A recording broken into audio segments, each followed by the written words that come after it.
Hari ini insya-Allah saya akan kongsikan kepada anda tentang satu topik yang super duper penting kepada anda, iaitu copywriting. Alright, dan tuan-puan, saya yakin pasti anda pun dah banyak kali belajar dekat sana, dekat sini dan sebagainya tuan-puan tentang topik copywriting ni. Alright. So hari ini insya-Allah niat saya adalah untuk bantu anda membina copywriting dengan cara yang paling mudah tetapi berkesan. Alright. So macam mana cara tuan-puan? InsyaAllah saya akan tunjukkan kepada anda sekejap lagi. Saya akan tulis sendiri kepada anda tuan-puan. Dan anda perlu bersedia dengan pen dan juga pensel anda. Alright. So nanti kita akan tunjukkan kepada anda slide ataupun kita punya iPad dekat sini tuan-puan. Alright. Dan anda perlu bersedia tuan-puan. Alright. So now kita pergi kepada kita punya iPad sekarang tuan-puan. Alright. So bila mana kita nak bina copywriting tuan-puan, anda kena faham satu perkara. Apa dia tuan-puan? Copywriting mesti ada struktur. Saya ulang sekali tuan-puan, copywriting wajib ada struktur tuan-puan. Alright? Dan struktur dia apa tuan-puan? Okey. Biasanya copywriting dia akan ada 3 part ataupun 3 bahagian yang paling penting tuan-puan. Apa dia? Yang pertama sekali adalah headline. Alright? Yang kedua adalah body copywriting. Dan yang ketiga adalah CTA. Alright, so ini adalah 3 basic point dekat dalam copywriting tuan-puan. Anda buatlah macam mana tuan-puan, wajib anda kena tahu this, kita panggil struktur copywriting tuan-puan. Alright, so now saya akan tunjuk kepada anda satu persatu apa yang anda perlu buat di bahagian headline, di bahagian body dan juga di bahagian CTA tuan-puan. Alright, first kali pada bahagian headline. Okay, pada bahagian headline tuan-puan, dia ada satu rule untuk pastikan orang sentiasa baca copywriting anda. Apa dia tuan-puan? Headline anda mestilah headline yang memukau. Okey, ini je tuan-puan. Okey, anda kena pastikan headline anda memukau. Tugas headline di dalam copywriting adalah untuk pastikan orang baca anda punya copywriting. Baca anda punya copywriting, alright? Bila orang stop dan baca copywriting anda, maksudnya headline anda sudah menjalankan tugasnya dengan bagus sekali tuan-puan. Alright? So, macam mana cara untuk anda buat headline yang memukau? Alright, so now tuan-puan, dia ada beberapa cara yang anda boleh buat menggunakan headline yang memukau ni tuan-puan. Alright? Yang pertama, saya akan tunjuk kepada tuan-puan macam ni. Formula yang pertama adalah, okay, pastikan tuan-puan salin ni tuan-puan. Rahsia tempat kosong tanpa tempat kosong. Alright. Rahsia tempat kosong tanpa tempat kosong. Alright. Selepas rahsia tu dalam tempat kosong tu, anda nak kena isi apa tuan-puan? Anda kena isi desire. Desire ni maksud dia adalah apa yang orang inginkan tuan-puan. Alright. Dan selepas tanpa tu, dekat dalam tempat kosong tuan-puan, apa yang anda kena isikan? Tanpa dekat sini apa yang orang tak nak buat. Okay, kita panggil dekat sini susah. Alright. Rahsia, desire tanpa susah. Contoh saya bagi kepada anda. Rahsia. Bagaimana cara untuk turunkan berat badan sebanyak 10 kg tanpa perlu bersusah payah pergi ke gym. Contoh, kan? Kalau anda jual produk, kita panggil apa? Produk kesihatan untuk menguruskan badan. Okey? Ataupun contohnya, yang kedua, rahsia. Bagaimana untuk tampil kelihatan profesional dan berkredibiliti tanpa mengorbankan aurat sebagai seorang muslimah contohnya. Alright? Nak jual apa? Nak jual tudung, tapi ayat mesti nak kena power, betul tak? Alright? Ataupun yang ketiga, contohnya, rahsia. Bagaimana suri rumah menjana 3,000 ke 5,000 ringgit sebulan tanpa perlu keluar menjaja produk rumah ke rumah contohnya. Alright? So itu adalah antara headline memukau. Caranya macam tuan-puan, follow sahaja step yang saya bagi kepada tuan-puan ni. Okey? Pastikan perkataan yang pertama adalah rahsia. Kemudian selepas rahsia tu masukkan desire. Kemudian selepas desire tu letakkan tanpa. Dan kemudian selepas tanpa tu letakkan apa yang orang tak nak buat tuan-puan, iaitu pada bahagian yang susah ni tuan-puan. Alright? Itu adalah antara headline memukau yang anda boleh buat tuan-puan. Alright? Itu bahagian headline. Setakat ni boleh-boleh? Anda buat je ni tuan-puan, insya-Allah saya yakin kepada anda punya copywriting pasti akan ada orang baca.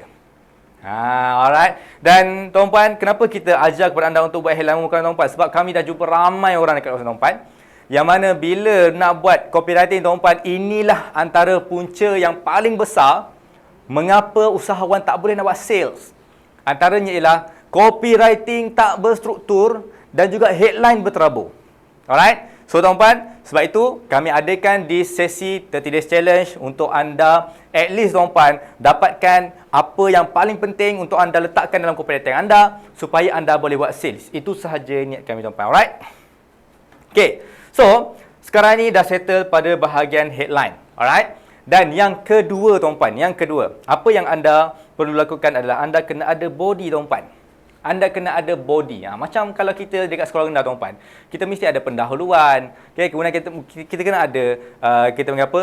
Perenggan pertama, perenggan kedua dan sebagainya. Alright. So lebih kurang macam tu je tuan-puan. Alright. Tetapi dia mesti menggunakan ayat-ayat yang lebih kita panggil apa? Power. Alright. So body tuan-puan. Macam mana nak buat body yang bagus? Okay. Untuk copywriting tuan-puan, untuk dapatkan body yang bagus, anda kena ada satu perkara tuan-puan. Apa dia? Yang dinamakan sebagai bridging. Okay, bridging. Okay. Kalau tuan-puan cari dekat internet, mungkin tak jumpa tuan-puan perkataan ni. Sebab saya sendiri yang create perkataan ni tuan-puan. Alright. Bila mana buat copywriting, anda mesti ada bridging. Apa maksud bridging tuan-puan? Bridging adalah jambatan yang menghubungkan antara headline dengan apa dia tuan-puan? Dengan body. Dengan body copywriting. Okay. Wajib ada bridging tuan-puan. Wajib ada bridging. Sebab apa tuan-puan? Bila anda letak headline yang betul-betul power, orang stop, orang baca anda punya copywriting. Tetapi bila tak ada bridging tuan-puan, orang jadi macam, dia macam seolah-olah macam daripada satu tempat, tiba-tiba dia melompat ke tempat yang lain. So orang confused. Out of nowhere, anda cerita pasal rahsia bagaimana cara untuk turunkan berat badan, tiba-tiba anda cerita pasal nak tahu tak kelebihan produk ini dan sebagainya. Faham tak? Alright. So, bila orang confused tuan-puan, orang takkan beli pada anda. Jadi, cara untuk anda kurangkan confused pelanggan dalam copywriting anda adalah dengan buat bridging. Okay, contoh kalau saya bagi kepada anda. Dekat headline, contohnya rahsia bagaimana cara untuk kekal berketerampilan, profesional, kan, dan juga berkredibiliti tanpa perlu mengorbankan aurat anda sebagai seorang muslimah sejati. Contoh, right? Kemudian dekat bridging anda kena buat apa? Mesti anda terfikirkan anda nak jaga aurat sebagai seorang muslimah dan dalam masa yang sama anda nak nampak lebih berketerampilan dan juga lebih terkehadapan contohnya. Alright? So ayat tu tadi tuan-tuan adalah bridging. Ataupun dalam bahasa yang lain nama dia adalah sub-headline. Alright? Sub-headline. Bila ada sub-headline ni tuan-tuan, anda nak cerita pasal masalah, nak cerita pasal solution, nak cerita pasal apa-apa yang hebat berkenaan dengan produk anda, pun tak ada masalah tuan-tuan. Sebab apa? Sebab dia ada hubungan antara headline, yang ini tadi tuan-tuan, headline dengan body. Dia mesti kena ada bridging tuan-tuan. Okay, mesti ada bridging tuan-tuan. Alright? Okay, so bila anda dah ada bridging, barulah anda boleh pergi kepada next step. Okay, ingat tuan-tuan, yang pertama adalah headline, yang kedua adalah bridging, dan yang ketiga adalah masuk ke dalam body tuan-tuan. Anda kena ada yang pertama sekali, masalah. Masalah, ini yang part yang ketiga. Alright? Anda kena ada masalah. Bukan anda kena ada masalah dalaman tuan-tuan, tak. Anda kena tahu apakah masalah-masalah pelanggan anda. Contoh, kalau macam tudung tadi tu, nak berketerampilan profesional dan lebih berkredibiliti, kan? Dengan tudung muslimah contohnya, kan? Alright? So, masalah dia apa? Ada tak di kalangan anda yang ada masalah nak menjaga aurat dan dalam masa yang sama nak kekal berketerampilan profesional contohnya. Yang kedua, nak cari tudung yang cantik, kan? Tapi banyak sangat kena keluarkan modal. Masalah yang kedua. Masalah yang ketiga contohnya, tudung yang betul-betul menutup aurat tak banyak pilihan dekat luar sana, menyebabkan bila kita pakai nampak lebih tak cantik contohnya, kan? Alright. So itu 3 masalah yang tuan-puan ketengahkan di dalam copywriting anda. Alright? Dan selepas anda ketengahkan masalah tersebut, apa yang anda kena buat adalah yang keempat, anda kena sediakan solusi. Alright? Solusi. Contoh solusi apa? Kami menyediakan tudung yang bukan sahaja 100% patuh syariah, menutup aurat, tetapi kelihatan cantik. Yang kedua, tudung kami ini direka khas untuk anda yang berkerjaya supaya kelihatan lebih berketerampilan di hadapan khalayak ramai, contohnya. Alright? Dan yang ketiga, kami menyediakan pelbagai jenis corak dan warna supaya anda ada banyak pilihan, contohnya. Alright? Itu adalah solusi kepada permasalahan yang berlaku dekat atas ni, tuan-puan. Okey? Dan pastikan, tuan-puan, bila anda sebutkan solusi, pastikan ini wajib, tuan-puan. Pastikan solusi tersebut menyelesaikan masalah yang ada dekat atas ni, tuan-puan. Alright?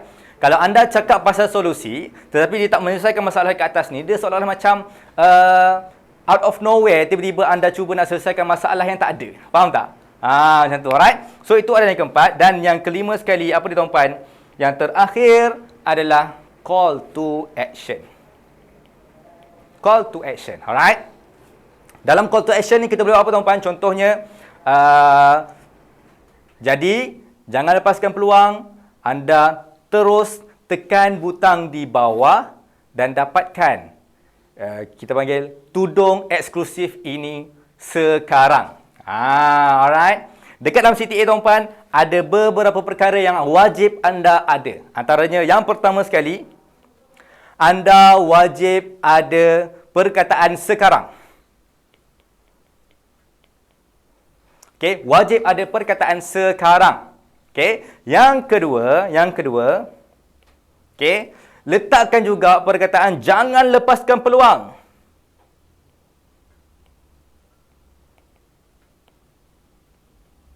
Okey, yang ketiga, ini yang paling penting sekali, tuan-puan. Ke mana ataupun di mana pelanggan anda perlu buat tindakan. Contoh, tuan-puan, klik butang di bawah, contohnya. Ataupun hubungi tim kami, kan? Ataupun contohnya, tekan link di atas ataupun tekan link di bawah, contohnya. Alright? So, pastikan ada ketiga-tiga elemen ini dalam call to action anda. Sebab apa, tuan-puan? Ingat ayat ini, clarity equals to power. Alright? Bila anda jelas dengan CTA anda, maka pelanggan pun jelas untuk beli dengan anda. Kalau CTA anda tak jelas, contohnya anda letak berminat tak nak dapatkan tudung ni. Kalau berminat, insya-Allah nanti kita panggil, nanti kami akan bagi tahu anda semula, contohnya, kan. Alright? So that pelanggan tak tahu CTA tu pergi ke mana. End up, pelanggan beli tak? Tak beli. Sebab apa? Sebab pelanggan confused. Okey? So, pastikan CTA anda jelas dan letakkan 3 elemen ini, tuan-puan, di dalam copywriting anda. Alright? So, tuan-puan, itu adalah bagaimana cara untuk anda membina copywriting dengan mudah, tuan-puan, tetapi dia sangat-sangat berkesan, tuan-puan. Okey? Dan perkara ini, tuan-puan, kita sendiri dah amalkan di dalam kuasa sendiri, alright, dan juga di dalam Funnybook, tuan-puan, yang mana copywriting ni kadang-kadang tak perlu panjang sangat, tuan-puan, tetapi copywriting perlukan kepada impact. Okey, copywriting perlukan kepada impact. Dan salah satu cara untuk dapatkan copywriting yang berimpak adalah dengan buat copywriting yang berstruktur seperti yang saya tunjuk kepada tuan-tuan dan puan-puan tadi itu. Alright? So, aktiviti, tuan-puan. Aktiviti untuk hari ini, tuan-puan, bila anda dah belajar copywriting, anda wajib buat copywriting activity. Alright? So, anda pergi dekat e-workbook, tuan-puan, dan anda akan dapat satu muka surat, tuan-puan, tentang copywriting. Apa yang anda perlu lakukan adalah anda follow that, kita panggil apa? Follow that format, tuan-puan. Alright? Aktiviti kali ini adalah buat bina copywriting anda dan hantar ke dalam kuasa,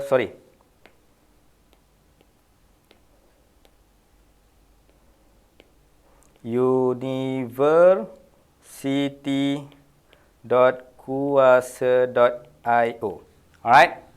Okay, hantar ke dalam university.kuasa.io. Anda boleh hantar, mungkin anda boleh tulis dekat Word, kemudian anda hantar melalui Word dekat dalam university.kuasa.io tu, tak masalah. Ataupun anda mungkin nak hantar melalui PDF ke, ataupun anda nak tulis dekat atas kertas dan ambil gambar, hantar dekat dalam kuasa.io pun boleh juga, tak ada masalah tuan-puan. Okey.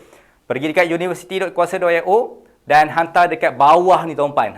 Kita ada butang dekat bawah ni, tekan submit tu. Alright. So tuan-puan, thank you bagi anda yang join untuk sesi pada hari yang kedua ni tuan-puan. Alright. So terima kasih tuan-puan. Alright. Dan insya-Allah berjumpa anda pada hari esok